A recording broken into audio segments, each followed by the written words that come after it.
Hey everyone, Adam Vidksis here, and I'm going to go over some of the hardware and software that we're using for KATA.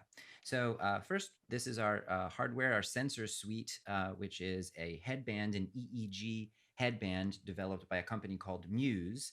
And the performers will put this on in this way, and there are 5 sensors in the headband that are placed around the skull and able to collect the EEG data. So those performers, whether they're musicians or martial artists, would wear the headband in this way. And so we can, once it's on my head properly here, we can start to see the data coming in. So we have this visualization. So we're sending this wirelessly actually to an iPad, which is receiving it and acting as our wireless hub for receiving the data via Bluetooth.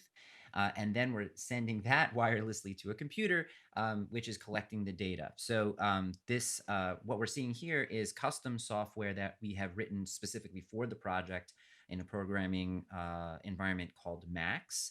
So this is custom code that collects all of these things, and there's lots of interesting data that we see, like my current delta, theta, alpha, beta, and gamma waves. We can detect when I blink or when I clench my jaw. We can also see that coming in as well.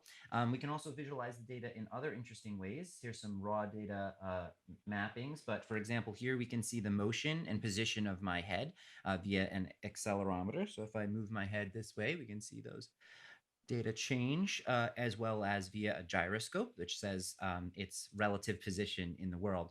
So the audience won't ultimately be seeing any of this specifically in the final concert performance, but this is what's going on behind the scenes. This is all of the things that are happening in order to collect this data. So this will be mapped in all sorts of interesting ways to create music and visuals specific to the data that we collect from the various performers in the piece, both beforehand via a number of different tests as well as during the performance. So this is the behind the scenes stuff of the hardware and software for Kata.